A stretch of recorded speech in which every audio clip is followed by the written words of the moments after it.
Meus irmãos, graça e paz a todos, boa noite. De vocês, para ficar por perto de vocês, para a gente poder orar. Começar a nossa aula de hoje, dar continuidade a este quadro aqui. Tá?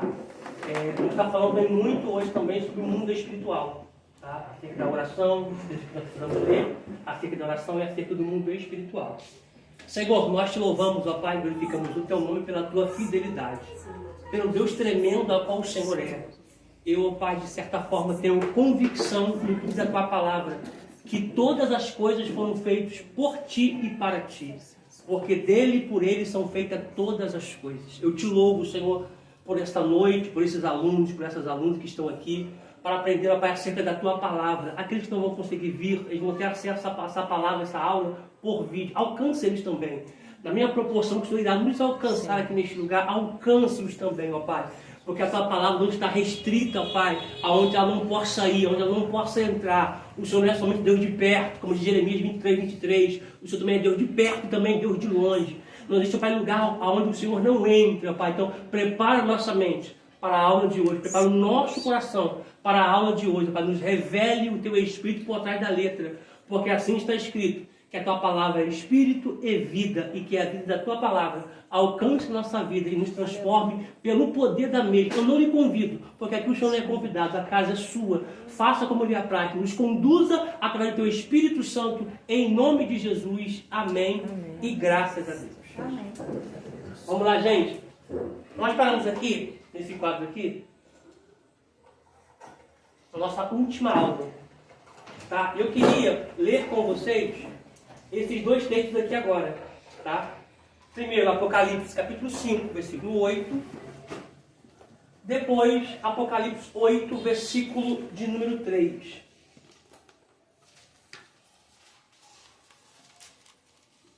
Apocalipse capítulo 5, versículo 8.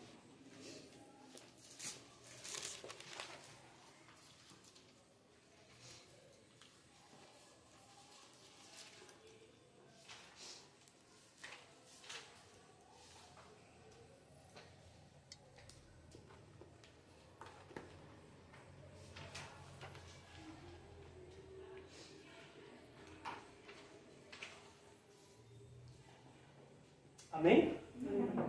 Ó, primeiro texto aqui, Apocalipse 5, versículo 8, todos têm? Sim. Amém, diz assim, ó. E havendo tomado o livro, lembrando de novo que eu estava pegando essa aula por vídeo, ficam alguns pontos brancos aqui, vamos tirar foto do quadro e tá botando no grupo como sempre, tá bom? Vocês vão tomar nota da foto no grupo, tá? Prosseguimos nossa leitura aqui. E havendo tomado o livro, os 4 animais, são esses aqui, tá, gente, ó. 3, 4, são os 4 animais viventes. E os 24 anciãos, prostraram-se diante do Cordeiro, tendo todos eles harpas e salvas de ouro, cheias de incenso. Vou pedir você para sublinhar na parte de harpas. Não, na parte tendo todos eles harpas em diante, tá? Sublinha tendo todos eles harpas e salvas de ouro, cheias de incenso, que são as orações dos santos, tá? Da parte ali, tendo todos eles harpas, sublinha direto até o ponto final do versículo 8. Por gentileza. Vou repetir. Havendo tomado o livro, os 4 animais e os 24 anciãos se prostraram diante do Cordeiro. Tendo todos eles, daí em diante você sublinha, tendo todos eles harpas e salvas de ouro, cheias de incenso, que são as orações dos santos. Tá? Sublinha essa parte aí. Tá? Após sublinhar, vamos ler Apocalipse 8, versículo 3.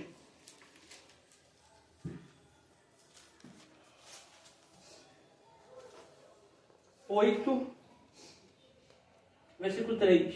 De Apocalipse, capítulo 8, versículo 3. Acharam? Diz assim, ó.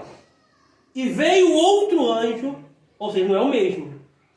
E veio outro anjo e pôs-se junto ao altar, tendo um incensário de ouro, e foi-lhe dado muito incenso, para o pôr, ou colocar, com as orações de todos os santos sobre o altar de ouro que está diante do trono. Tá? Ou seja, outro anjo surgiu, pegou a salva, pegou incenso, muito incenso, que foi colocado com as orações dos santos, que foi colocado no altar que está diante do Senhor. As orações queimam aqui e Deus sente aqui. Tá? A pergunta que não quer calar: o diabo pode reter a nossa oração? Pastora, na frente hoje? Nada, missionária, ela não veio. Pastora, aquela mensagem, pastora. Eu acho que não. Não. Silvana. Sil. Ó, tô falando vocês pensarem. Pra gente poder criar uma lógica E aqui. ele pode impedir a nossa oração. Segurar, travar, prender. Você já ouviu falar o famoso céu de bronze? Mas quem prende nossas orações lá, as bênçãos no mesorano? Os anjos caídos, os anjos das trevas. Então Mas as orações é mesmo então ele daquela consegue, né, diferença? prender nossas orações? Ó, repete aqui, segura aí, repete. Então ele consegue prender as nossas Sim. orações. Vou nem continuar, sim. Porque as orações é mesmo poder das bênçãos. Porque olha só, se um anjo consegue pegar sua oração e levar, como está aqui no Apocalipse 5:8 e 8:3, e apresentar a oração, o adversário também consegue segurar nossas orações. Qual é o segredo? Orar sempre. Orar com um propósito. Portanto, a Bíblia diz: aquele que bate, a porta abre. Aquele que pede, recebe. E aquele que busca, encontra. É a insistência. Tá? Porque da mesma forma que ele consegue pegar a oração e levar até diante de Deus, que é o anjo da luz, o anjo das trevas também consegue pegar essa oração. O teu espírito sente. Eu não sei se você tiver essa experiência, mas eu creio que aqueles que são mais antigos já tiveram essa experiência. De você orar, e parece que não está acontecendo nada. Parece que está tudo travado, de bronze. Então, é o famoso, a gente chama isso teologicamente o famoso céu de bronze. É o mesorânio ali, tá? São 3 céus, tá? A região espiritual fica no meso, tá? Mesorânio, região celeste. E ali é onde fica muitas bênçãos retidas e muitas orações travadas, presas. Portanto, Paulo diz para a gente poder orar sem cessar. A expressão sem cessar ali é em todo o tempo. Orar em todo o tempo. Só que no próximo quadro aqui, eu vou mostrar para vocês que existem alguns pontos, biblicamente, que o mundo espiritual, que a região celeste, fica mais sensível. Tá? Posso assistir nesse próximo quadro aqui agora. Ok? Posso apagar? Pode? Já que eu falei, já botou para no quadro dela já? Apagar, hein? Isso. Deixa eu botar aqui. Vou botar passar álcool, que é melhor. Ficou muito tempo aí. É, dá uma seguradinha, dá uma agarradinha.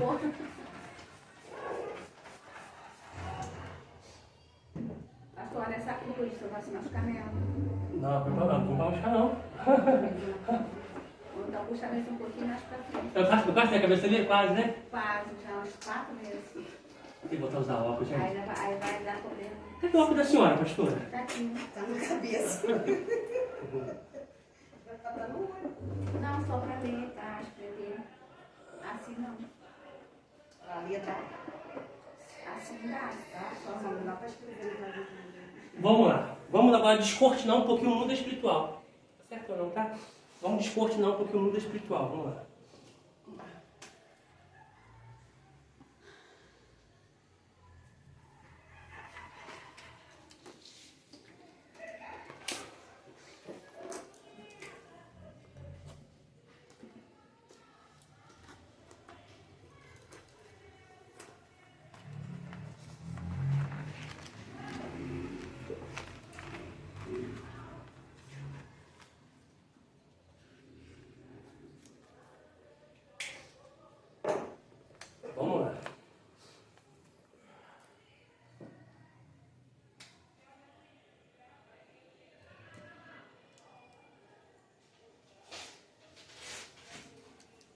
Salmo 91.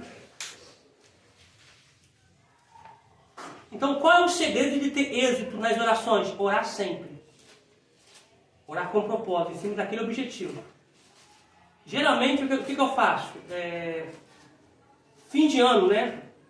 Geralmente eu coloco no papel os meus objetivos, os meus ideais para o ano de 2024. E vou orando em cima daquilo. Vai acontecendo, eu vou riscando. Ou seja, eu estou fixando uma tecla Até quando eu estou provocando o mundo espiritual, estou provocando a região celeste, aquela mesma tecla, até ser liberado, a ponto de eu viver e riscar aquilo que já foi colocado na virada de 2023 para 2024. Mas o que a gente olha em pensamento, o diabo ele não tem autoridade, tem? Aí Como que é tá. que funciona? Aí que tá. O que acontece? Não tem nenhum texto bíblico que diz que o diabo não tem poder de não ler o nosso pensamento. Quer ver? Deixa isso aqui aberto. Vamos lá para Mateus 13. Deixa eu botar só o versículo ali, de onde eu vou ler até onde eu vou ler.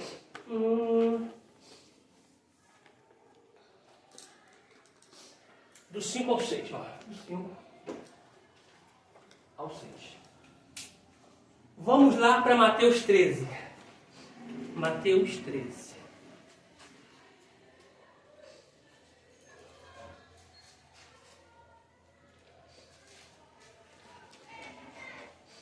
Fazer vocês pensarem comigo acima de Mateus 13. Vou pegar um desenho aqui. Eu já fui aqui para trás. Vou pegar um desenho aqui.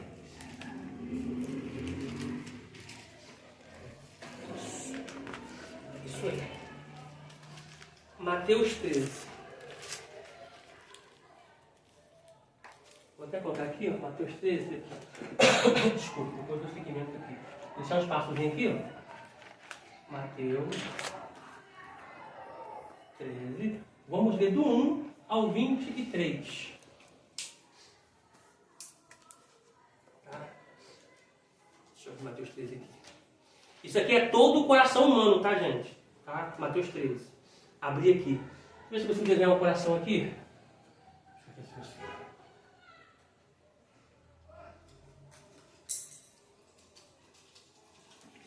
Pra caramba, hein? Fala aí, Vitor. Se fizer um coraçãozinho aqui, deixa eu ver. Porque não funciona no YouTube. Hã? É que não funciona no YouTube. Né? Fica um coraçãozinho que legal. Melhorou, gente? Então. Ô, vida, faz isso não. Eu amo você.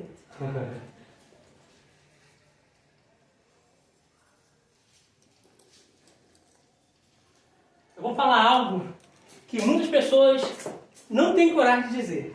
Em Mateus 13. Acharam?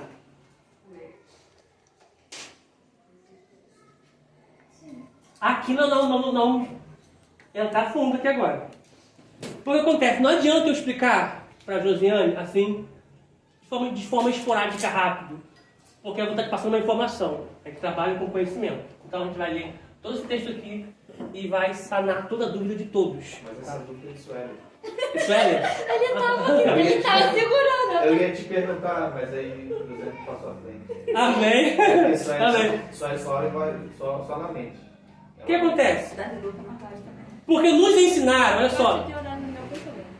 olha só, nos ensinaram ao longo do tempo, ao longo dos anos, da nossa caminhada, nossa labuta cristã, que o diabo não tem poder de ler nosso pensamento.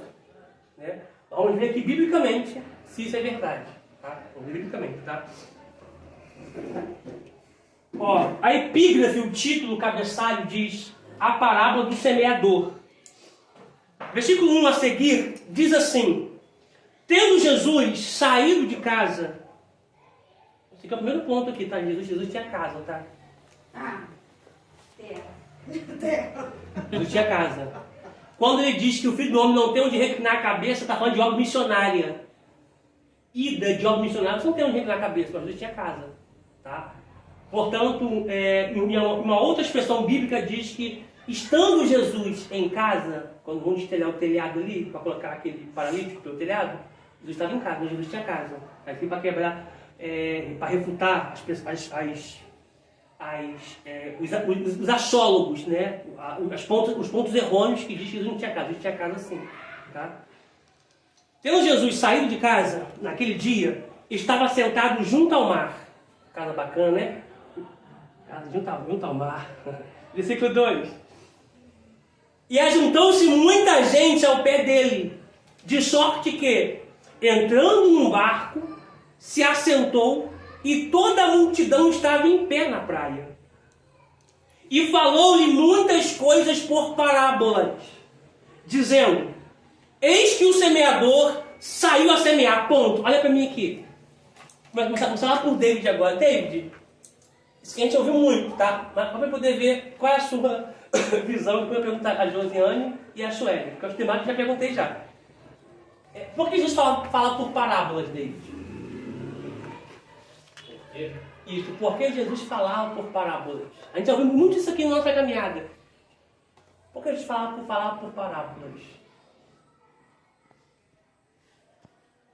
Josiane. O povo entender melhor. Vou entender melhor. Sueli. Primeiro, eu tenho que lembrar o que é parábola. Não, boa. Aqui, o que é parábola? Parábola de certa forma, é um antropomorfismo. É uma linguagem antropomorfóbica. Como assim? Jesus, sendo Deus, vindo em forma de homem, pegando coisas da terra para poder fazer um paradoxo, para trazer um contraste e explicar sobre aquela situação. Por exemplo, uva, trigo, figueira, semente. Então ele vai trazendo algumas coisas para poder explicar algo relacionado ao mundo eterno. Como candeia, entre outras coisas, tá? Ou seja, ele pegando coisas da terra para poder explicar o povo, tá? Só que detalhe, deixa aberto aí em Mateus 13, vai lá em Marcos 4 rapidinho. Porque o que a gente ouviu desde então era que Jesus falava por parábolas para o povo entender. Né? Haja vista que ele pegava coisas do cotidiano da terra para poder explicar. Só que quando a gente pega Marcos capítulo 4, versículo 12, olha o que diz. Marcos 4, 12. Vou ler o 11 e o 12. Marcos 4, versículo 11 e 12. Aqui na frente, aqui, ó. Marcos 4, versículo 11 e 12. Acharam? Sim. Olha porque Jesus falava em parábolas. Ó. E ele disse-lhes: a vós é dado saber os mistérios do reino de Deus. Não, vou ler a partir do 10. Vou ler a partir do 10, tá? Deixa eu mudar aqui. Para poder criar um contexto aqui imediato. Vou ler a partir do 10. A partir do 10. A partir do 10. Pode criar um contexto aqui imediato. Olha. E quando se achou só, os que estavam junto dele com os 12 interrogaram-no acerca da parábola. Ou seja, ele estava num lugar sozinho, reservado, e os que estavam junto com os 12 vão perguntar acerca da parábola. Por que o Senhor fala por parábolas? Versículo 11. E ele disse-lhe: a vós é dado saber os mistérios do reino de Deus. Mas os que estão de fora, todas essas coisas se dizem por parábolas, para que vendo, vejam e não percebam, e ouvindo, ouçam e não entendam, para que não se convertam e não lhes sejam perdoados os pecados.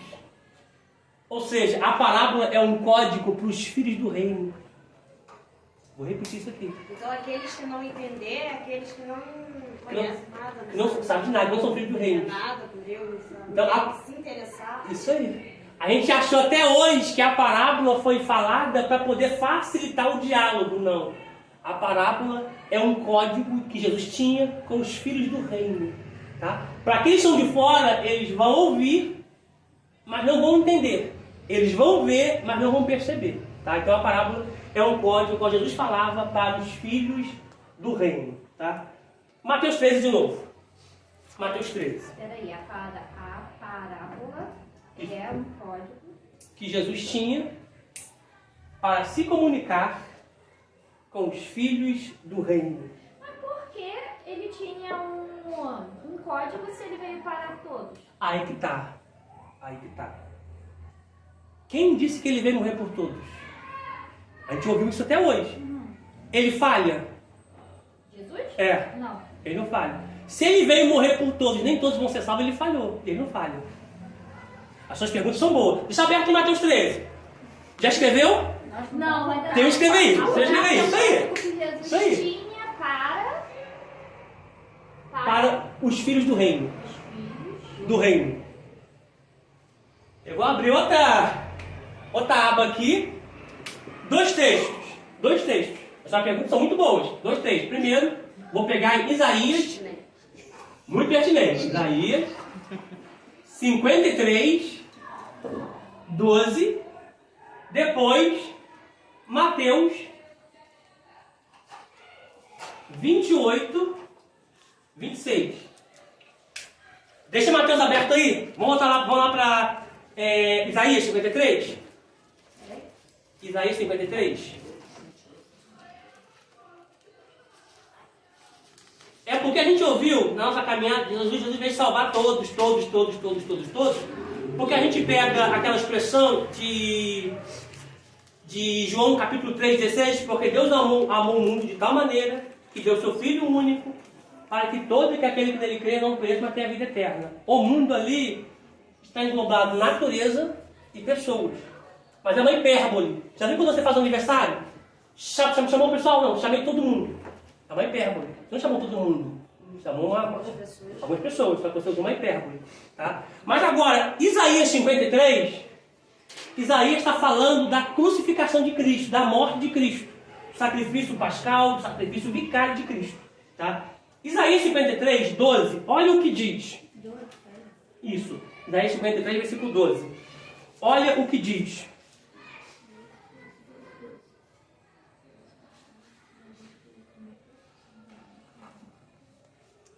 Amém? Deixa eu só ler outro versículo aqui, rapidinho. Deixa eu ler o 5 com você, que é para poder interpretar aqui. Deixa eu ler o 5 com você, o 5, versículo 5, 53, de Isaías. Vou ler o 4 e 5. Olha o que diz, ó. Verdadeiramente, Ele tomou sobre si as nossas enfermidades. Sublinhe a palavra enfermidades aí. Vamos lá, olha só, a Bíblia para ser interpretada. Se Jesus levou as nossas enfermidades, era para a gente não ter mais dor. Sim ou não? Sim. Só que no original ali não está a enfermidade, está que ele levou os nossos pecados. Porque o tradutor colocou a enfermidade, o cara é uma enfermidade da alma, do espírito. Você morrer eternamente. Só que no original está, ele levou sobre si os nossos pecados. Se você puder sublinhar aí e colocar do lado da sua Bíblia, ele levou os nossos pecados.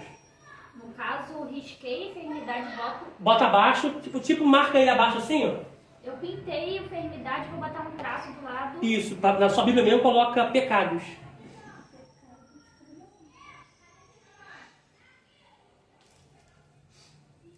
Então quem fez a tradução para enfermidade? Ele usou um eufemismo para suavizar uma situação aqui. Entendeu? Porque a enfermidade ali está pecado.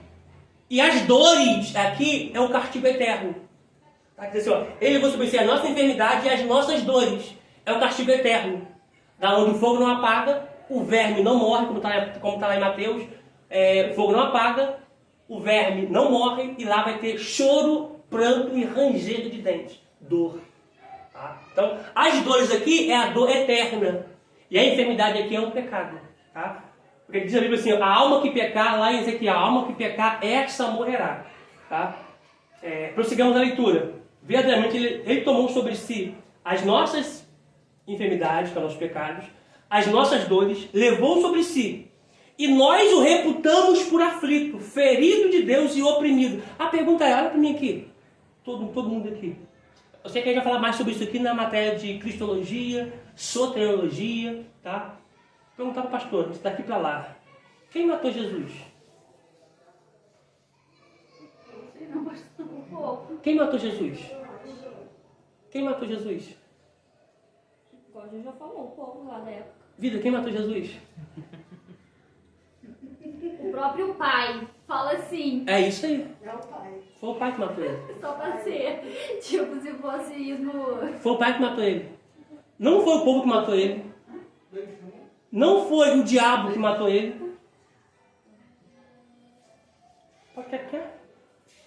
Não foi o povo que matou ele.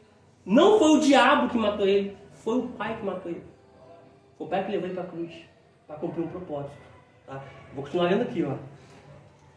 Versículo 5. Mas ele foi ferido pelas nossas transgressões, pecado. E moído pelas nossas iniquidades, pecado.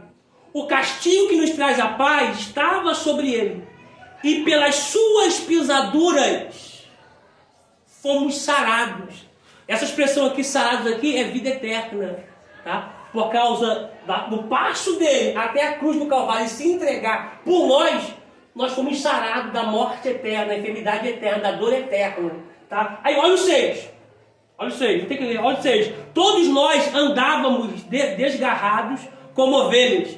Cada um se desviava pelo seu caminho. Mas o Senhor fez cair sobre ele a iniquidade de nós todos. Ele foi oprimido, mas não abriu a boca. Como um cordeiro foi levado ao matadouro, e como ovelha muda perante os seus tosqueadores, ele não abriu a boca. Deixa eu pontuar isso aqui. A Bíblia nos chama de cristãos. Apesar do hiperlativo, né? Cristãos, somos pequenos cristos. Parecemos com Cristo. Então, qual é a máxima desse texto aqui para nós aqui rapidinho? Fechar a boca. Às vezes a gente fala demais, questiona demais. Só que está dizendo assim, ó, fecha a boca. Tá? Porque nós parecemos com Cristo. 8. Da opressão e do juízo foi tirado. E quem contará o tempo da sua vida? Porquanto foi cortado da terra dos viventes, e pela transgressão do meu povo ele foi atingido. Puseram a sua sepultura com os ímpios e com o rico na sua morte.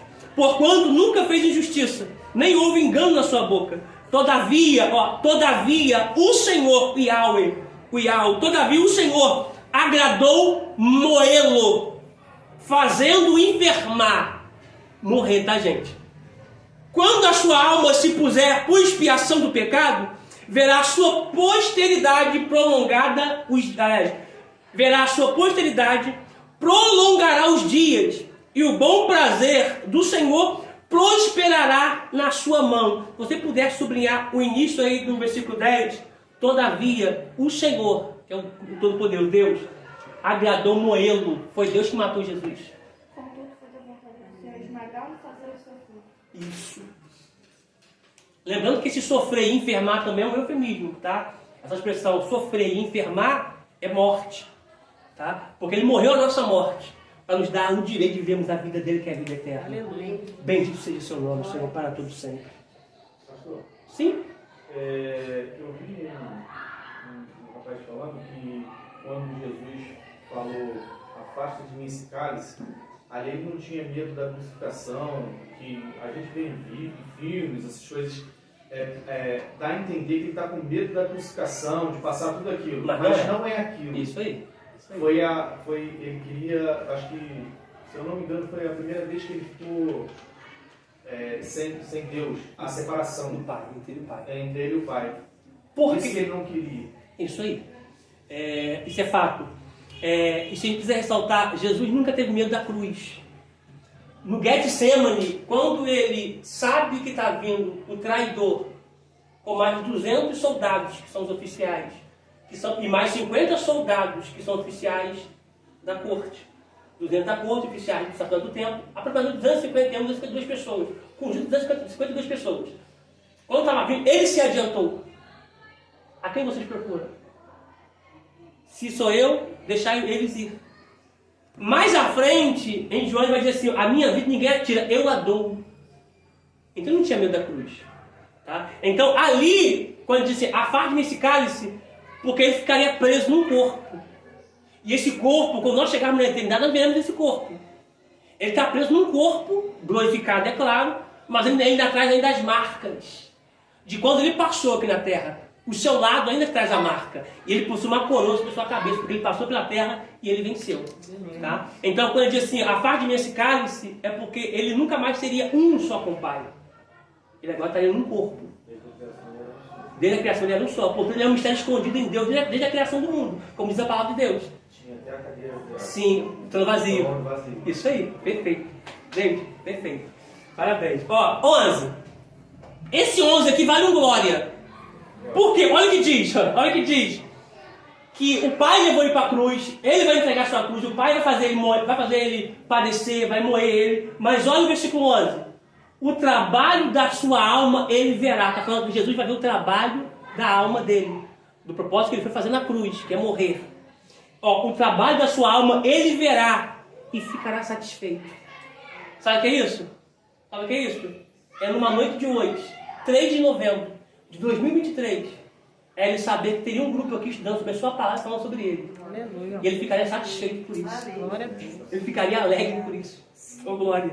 Para ver que nós estamos aqui na noite de sexta-feira, abrindo mão de tantas coisas, mas estamos aqui sentados para aprender a palavra de Deus. Isso que me deixa satisfeito.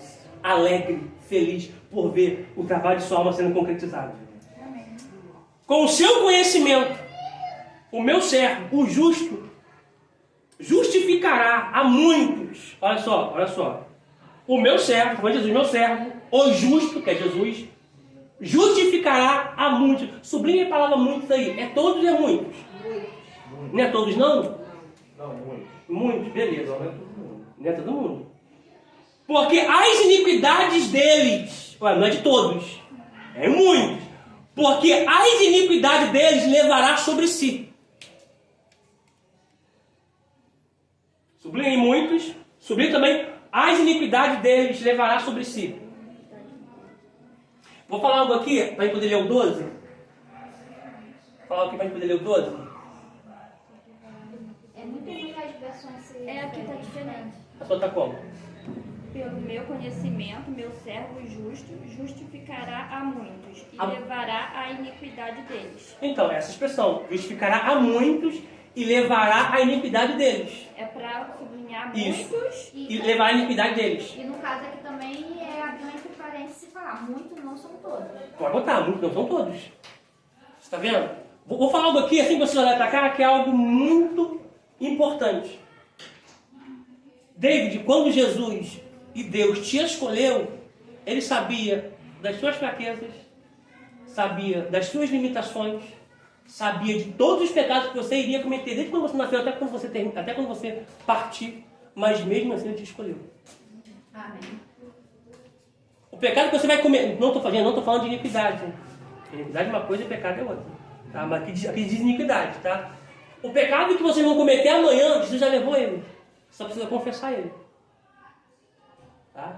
Então, olha só, quando ele te escolheu, quando ele nos escolheu, ele sabia das nossas fraquezas, limitações, da nossa debilidade, ele sabia de tudo, mas mesmo assim ele nos E escolheu. quando, tipo assim, eu paro de fazer uma coisa, eu não faço mais, mas não é que eu me arrependi, mas eu não faço mais porque eu sei que é errado. Não, se você não faz mais, houve uma conversão. O que é conversão? Mudar de rota. Entendeu? Ou seja, você convergiu sobre aquela situação e você não faz mais aquela situação. Entendeu? Isso é conversão. Entendeu? Então, a vida nossa na Terra é uma vida de conversão. Coisas que a gente faz, nós temos que abrir mão daquilo para poder fazer aquilo que agrada a Deus. Então, como eu vou saber aquilo que Deus agrada e aquilo que Deus não agrada? Estudando a sua palavra. Entendeu? Então, como você fazia e não faz mais, houve uma conversão. Você mudou de rota. Entendeu? Então, essa é a grande prisma do Evangelho, mudar de rota. Renúncia, né? Abrir mão daquilo que você fazia para não fazer mais. Prosseguimos aqui. Olha o versículo 12. Pelo que darei a parte de muitos, e com os poderosos repartirá ele o despojo. Porquanto derramou a sua alma na morte e foi contado com os transgressores. Ou seja, olha para cá. Ele foi contado com os transgressores. Os dois ladrões que estavam na cruz.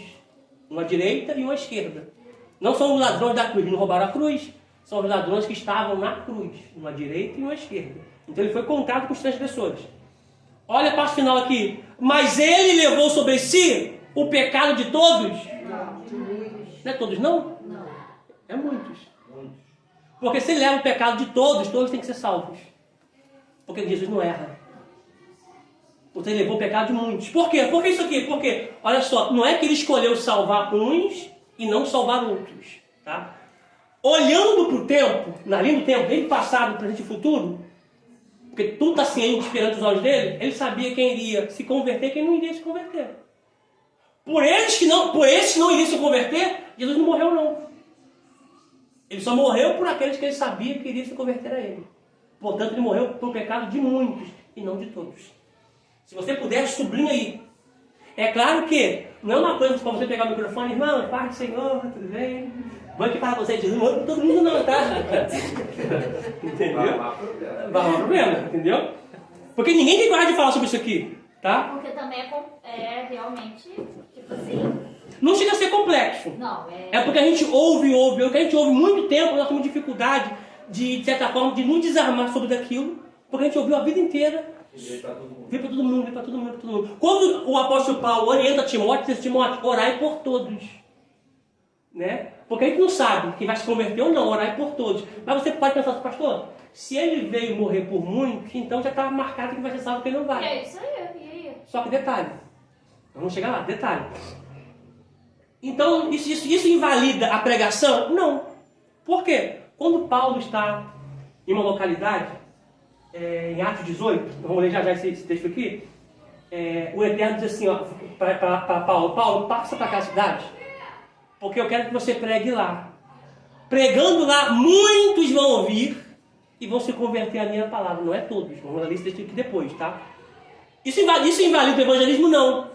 Por quê? Olha o que a Bíblia diz: Deus escolheu salvar pela pregação do evangelho.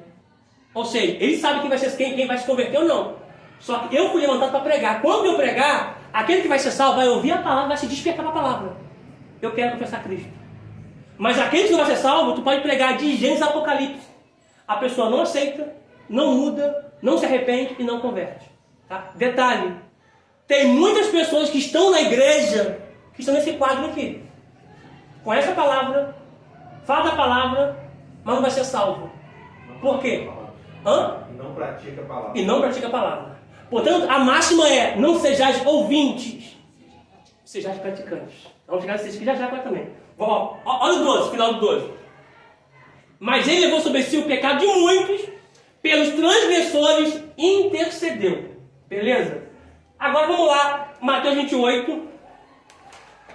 Mateus 28. Mateus 28 é a ceia, tá, gente? É a ceia. E quem vai falar essa expressão é o próprio Cristo. Me desculpa, é Mateus 26. Mateus 28, mas é Mateus 26. É Mateus 26, versículo 28. Só invertido. Mateus 26, 28, tá? Ó. Mateus 26, 28. É a ceia de Cristo junto com seus discípulos. Mateus 26. Vou ler o 27 e 28. Mateus 26, 27 e 28 diz assim, acharam? É Jesus dizendo, tá, olha. E tomando o cálice e dando graças, deu-lhe dizendo: bebei dele todos. Olha o 28. Agora ele vai dizer, olha o que ele vai falar. Porque isto, o cálice é o que, gente? Vinho, e vinho simboliza o? Sangue. Então, olha, pegou o cálice, deu ao discípulo dando graças, e disse para o discípulo: bebei dele todos. Agora ele vai dizer assim, ó, no versículo 28, olha ele dizendo: porque isto é o meu sangue, o sangue do Novo Testamento, ou da Nova Aliança, que é derramado por todos. Não. Não é todos, não? Não. Conseguiu entender? Até na sua tradução, que está bem diluída, está como aí? Muitos. Então não é todos. É porque a gente ouviu isso muito tempo falando, só que Jesus não falha. Portanto, aqueles que não vão se converter, tranquilo. Mas os que vão se converter, ele vai dizer em João: todos que o Pai me deu, virá a mim. Todos. E quem se converte, se batiza e depois sai da igreja e vai pro mundo e não volta mais? Só um minuto. Ó, todos que o Pai me deu, virá a mim. Todos. E todos que virá a mim, de maneira nenhuma eu vou lançar fora. E a vontade do Pai é esta: que eu os ressuscite no último dia. Ou seja, o que te trouxe a se converter? Não sei responder. O que te trouxe a se converter? O que te trouxe a se converter? É o Pai, por meio de Cristo, te trazendo para onde Ele quer. Para que a responsabilidade de Cristo, que é te ressuscitar no último dia, esteja de pé, porque Ele não falha. Tá? As pessoas que se converteram e saíram da igreja e morreram no mundo, nunca se converteram. Eles estavam na igreja, mas nunca foram igreja. Eles estavam no evangelho, mas nunca tiveram o evangelho dentro de si. Entendeu? Portanto, nos últimos dias nós vamos ver muito isso. Tá? E vou dizer algo aqui para ficar registrado. Teremos tempos muito difíceis, onde os verdadeiros serão provados e os falsos serão desmascarados. Tá? Então, aquele que é dele, ele não perde. O que fez vocês se converterem? Pensa, o que fez vocês se converterem? Se não fosse a situação, você estaria aqui hoje? Não. É porque Deus preparou a situação para te trazer até onde ele queria, porque ele não te perde. Ele tem que te ensinar no último dia. Imagina perguntando, Jesus, cadê Sueli? Sueli fraquejou na fé, pai. Foi pro carnaval, tá arrependendo Jesus. Foi pro carnaval, chutou o pé no Réveillon, tá arrependendo Jesus. Deus! Tá arrependendo Jesus. Então não deu, ele não falha. De um jeito ou de outro, ele te traz tanta vontade dele. Entendeu? Então, nós estamos enquadrados num plano de salvação do eterno. Por isso nós estamos aqui. Entendeu? Então, nesses últimos dias aqui, nós vamos ver muitas pessoas, de certa forma, se afastando, retrocedendo, porque a Bíblia diz que o injusto não prevalecerá na congregação dos justos. Levanta a mão. Eu tenho eu tenho um pensamento que agora, estudando, acho que não está certo. Responde a pergunta? Porque o que acontece? Uma pessoa que é criado, vamos supor, na macumba, mas ela cresceu ali. E ela crê que aquilo ali é o Deus dela, como nós criamos os nossos filhos, crendo no nosso Deus. Essas pessoas, será que serão salvas no último dia? Aquelas que creem que aquilo ali é verdadeiro? Então, não. Por quê? Por quê? Porque se eu estou num lugar onde eu ofereço adoração para a imagem, eu não vou ser salvo. Mas eles cresceram acreditando que aquilo ali era o certo. O que acontece? Veja bem. Nem tudo que eu acredito ser certo é certo. Por isso que eu tenho o quê? Eu tenho que buscar o conhecimento. Por quê? A gente fala muito de religião. O que é religião? Religião ali no hebraico é dalet, que significa, no latim, significa religare. Ou seja, é algo que nós procuramos para nos religar a Deus. Ou seja, eu vou crescer num lugar achando que aquilo ali é verdade. Mas se eu tiver contato com a palavra do Eterno, eu vou ver que adorar a imagem é errado. Acender vela para santos é errado. Então, automaticamente, eu me considero um idólatra. E eu não posso encontrar salvação em ídolos. Aquele que tem boca, mas não fala, tem olhos, mas não vê, tem ouvidos, mas não ouve, tem pernas, mas não andam. Entendeu? Então, eu não posso ser salvo por aquilo. Entendeu? Então, o que acontece? A gente querer achar conhecimento, a gente temos que procurar conhecimento sobre aquilo que vai nos religar a Deus. Uma imagem me religa a Deus. Igual Maria. Eu tenho uma grande estima por Maria. Porque Maria teve um papel brilhante de carregar Cristo no seu ventre. Mas Maria não salva. Acho que não tem esse conhecimento que eu estou tendo e nem a oportunidade. Será que então a pessoa tem a oportunidade? Primeiro ponto. Primeiro, ó, missionário. E oportunidade todo mundo tem. Entendeu? Televisão, Tem rádio, tudo, entendeu? Não, só para saber. Porque eu trabalho em um meio onde existe todo o tipo de religião. Tem o evangélico, tem o católico, tem o macumbeiro. E vamos supor, igual a minha manicure. Ela é macumbeira mesmo, ela é coisa lá dentro do centro e tal. Só que ela acredita no meu Deus, vamos supor assim. Ela fala, o seu Deus é o mesmo Deus que o meu, só que não sei, vamos supor assim. A mãe dela também é evangélica e tal, só que ela é da macumba.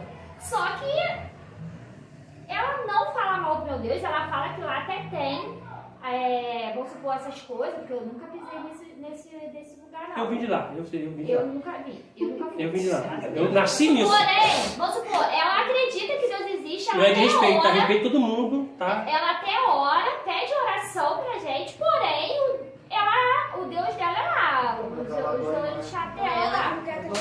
E aí? Depois eu pergunto a pergunta, o que acontece? Olha que a Bíblia diz que o príncipe desse século cegou o entendimento de muitos, né, de muitos. Tá?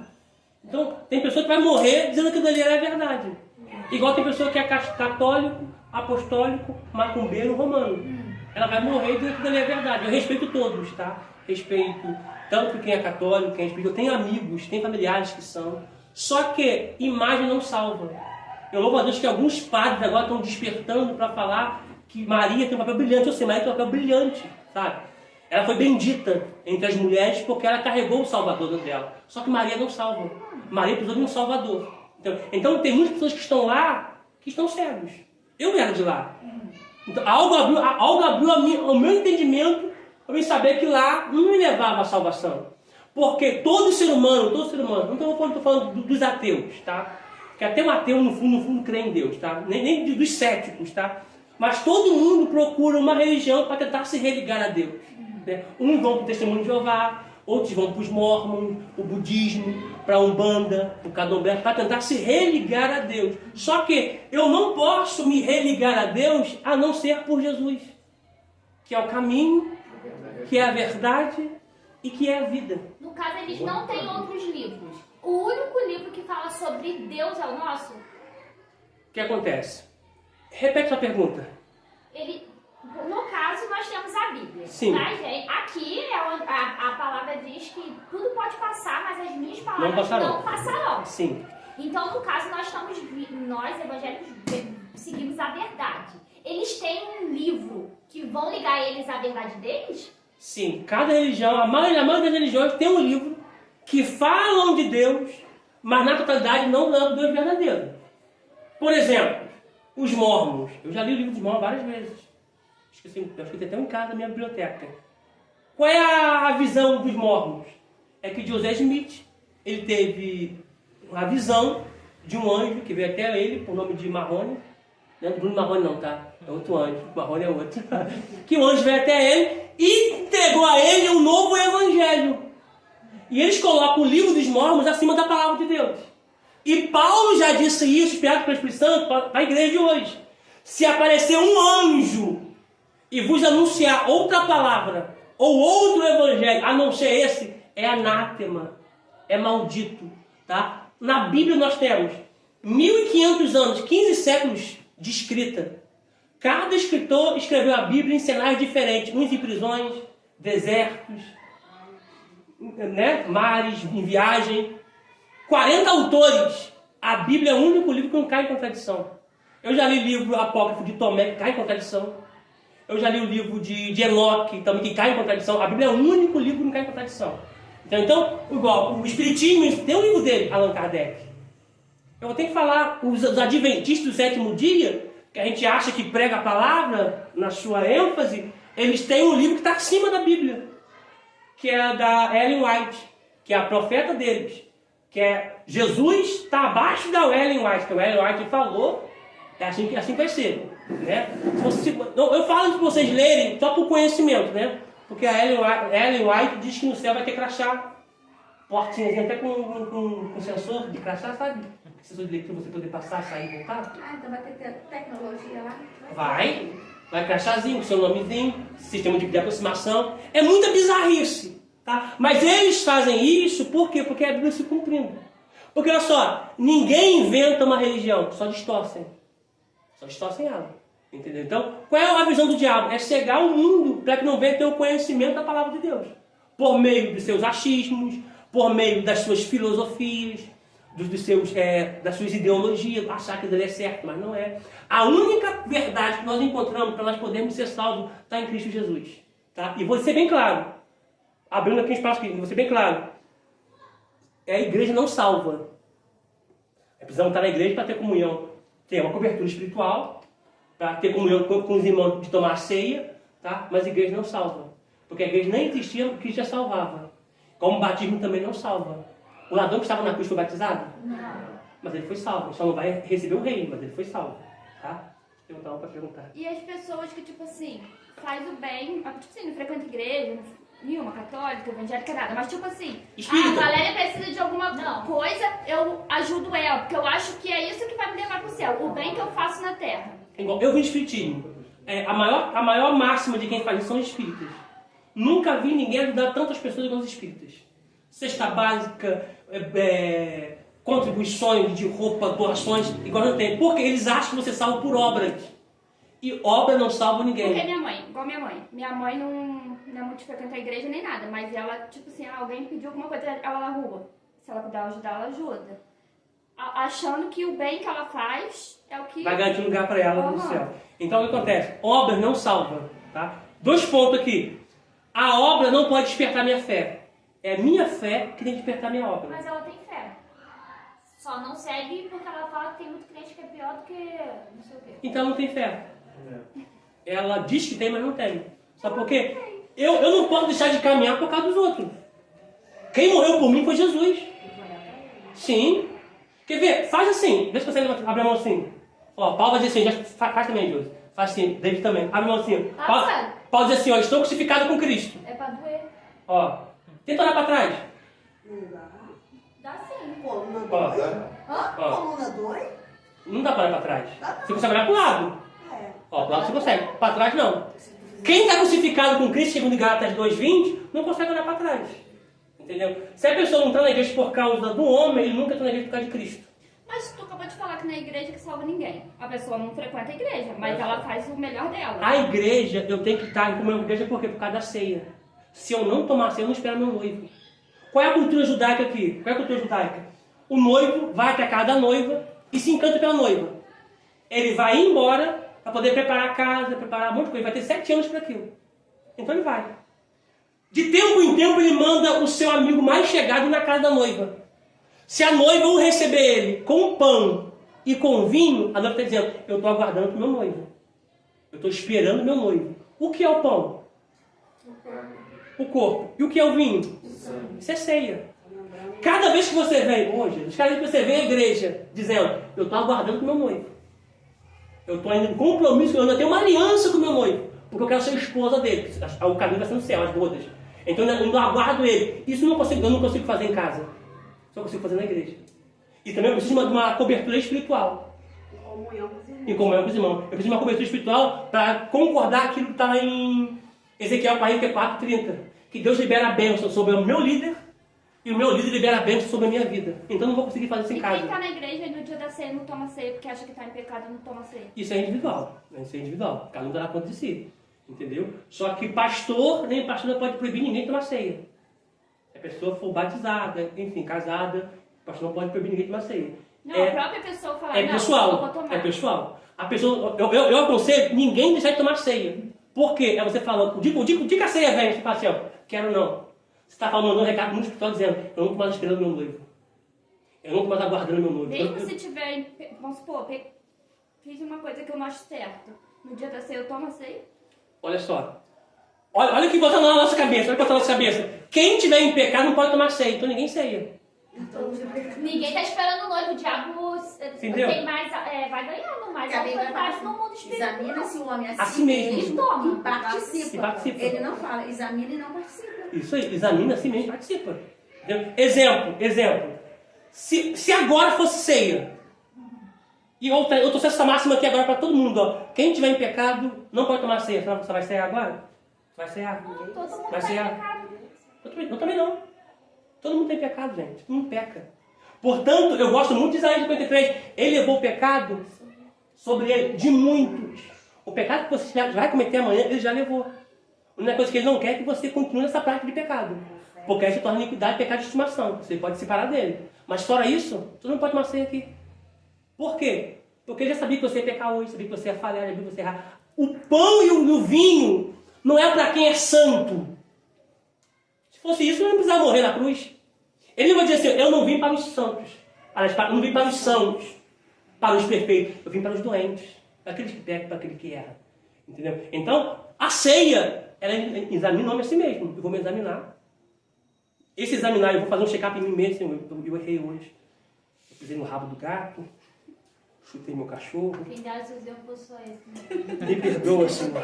Falei demais. Briguei. Muita fofoca. Briguei, discuti, falei que não devia, apontei o dedo, fiz os casselos, Senhor. Me perdoa. Ele te perdoa. Ah, bobo, eu não deixo de tomar Santa Ceia, não. Isso aí te Vou te falar, perdoa. porque eu sempre tô esperando noivo. Então eu até errei, foi tu que me fizeste assim Sim. nervosa, mas eu tô te esperando. O que eu não posso fazer é o seguinte: eu tenho pecado de estimação. Exemplo, vou trazer uma máxima aqui, exemplo. Algo muito grotesco. O cara é casado, tem a esposa, mas ele tem um amante. Se ele tomar a ceia, ele vai ficar doente e vai morrer. Porque ele tomou indignamente. Ele precisa dizer, por isso que existem muitos que estão doentes e muitos que morrem. Entendeu? Agora, pecado de pisar no rabo do gato. Ah, Senhor, isso não é uma regra, tá ligado? Ah, Senhor, desculpa, me estressei com uma cliente hoje. Quando ela saiu das costas, falei, tem um palavrão, Senhor. Me perdoa? Você está perdoado. O que Jesus não faz é pegar o seu pecado e mar de esquecimento. É claro que vai ter uma consequência. Igual o homem tem prazer de pegar o seu pecado no mar do esquecimento, está lá pescando, para tentar jogar na sua face. Só que Jesus não. Se nem Jesus faz isso, quem é homem para poder fazer? Então a ceia é algo pessoal. É algo pessoal. Tá? É algo que eu me examino a mim mesmo. Essas pessoas examinar, apesar que eu peguei os médicos bons. Mas geralmente, você vai numa consulta, o médico te olha, está sendo o quê? Toma, vem pro teu lado, toma. O examinar é pegar aquele negocinho que eu esqueci o nome.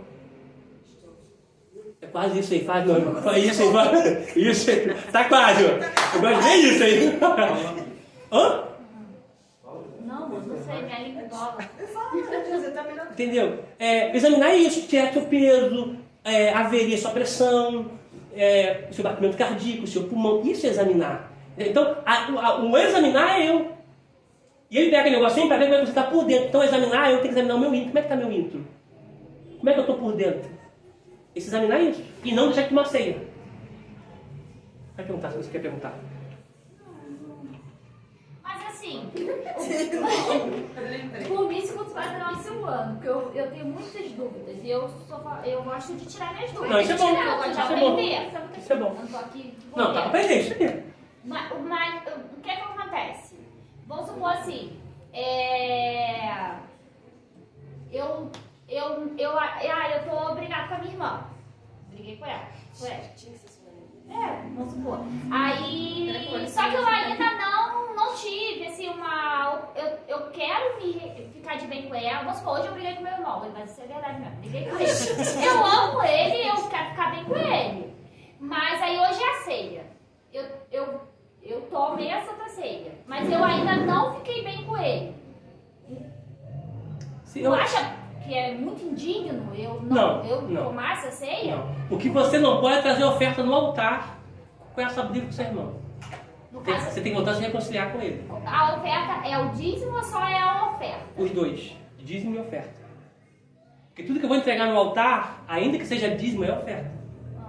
Então, como é que acontece? Se eu for trazer o dízimo e a oferta no altar e eu lembrar que o meu irmão me fez algo, olha como é que eu disse, se você for trazer oferta no altar e você lembrar que seu irmão te fez algo, deixa a oferta, vai e reconcilie com seu irmão e depois traga a oferta para o altar. Olha, Márcio, não é você ter feito, é ele ter feito. Quando a gente faz algo para alguém, a gente fala, não, vou pedir perdão porque eu fiz. Só que a grande máxima é, se ele te fez algo, você tem que pedir perdão. Esse é o evangelho. A gente fala assim, pô, eu não fiz nada, quem fez foi ele, quem xingou foi ele, quem apontou o dedo foi ele, quem me criticou foi ele, quem gritou comigo foi ele, quem mandou calar a boca foi ele. Só que o evangelho é, vai você se reconcilia. Então, porque você carrega a mudança, você carrega o eterno, você segue a palavra, você é cristã. Então as pessoas confundem muito isso. Sim. Porque se prega para não tomar a ceia, não se fala sobre a oferta. Então a máxima aqui está na oferta e não participar da ceia. Sim, a máxima está na oferta. Porque acontece, a ceia é para pecador. Ninguém gosta de falar, a ceia é para pecador. Se você discutiu com seu irmão, cara, eu sou pecador porque eu não tinha que ter discutido, não tinha que ter brigado. Eu preciso cada vez mais de Jesus, então eu não vou deixar de ceiar. Só que a oferta não. A oferta é para você me reconciliar com ele. Porque a Bíblia não diz se eu fiz algo para ele, mas se ele me fez algo, aí que é mais difícil. Porque foi ele que me fez. Foi ele que me feriu. Foi ele que, de certa forma, falou aquela palavra para mim, que me xingou, que me ofendeu, que mandou calar a boca. Então eu não vou pedir perdão. Quem tem que pedir perdão é ele. Não, isso não é evangelho. O evangelho é, se você for trazer a oferta no altar e lembrar que o teu irmão te fez algo, deixa a oferta de lado, vai e reconcilia com o teu irmão e depois traga a oferta no altar. Isso daí, só por isso daí ou qualquer pecado? Esse negócio da oferta aí. Da oferta é briga. É só para em caso de estar de mal. Eles vão falar com o fulano e tal. Ou seja, você pode pedir perdão, mas você não precisa conviver. Tá? Eu sempre falo isso aqui. Exemplo. Quem gosta de jiló aqui? Levanta a mão. Eu. Quem não gosta? Por que você não gosta? Porque você provou uma vez jiló e você achou que é ruim. Não foi o seu gosto. Então você olha um jiló. Você gosta de jiló? Amo. Você pode até levar jiló pra cá, você só não convive com jiló. A ponto de botar ele pra dentro. Passarinho. Passarinho também pra isso. Você só não ingere ele. Entendeu? Porque isso é o perdão. O perdão é você abrir mão daquilo que te fez doer. É uma perda muito grande, perdão. Uma perda muito grande. Você abre mão daquilo que te fez doer, te fez sangrar. Você se reconciliou. Agora, conviver é opcional. Tá? Beleza? Podemos conseguir? Repetindo aqui, Mateus 26, 28. Porque isto é meu sangue, o sangue do Novo Testamento, que é derramado, subiu a palavra por muitos aí. Quem disse isso não sou eu não, tá? É o próprio Cristo. Em favor de muitos. Uhum. E não é de todos. Conseguiu ver aí? Uma outra coisa aqui. Eu não vou colocar no quadro, não. Tem que colocar no quadro. Vamos lá, por favor. Em Atos 13, tem que colocar no quadro. Atos 13. Vou colocar aqui abaixo, Atos 13. Atos 13.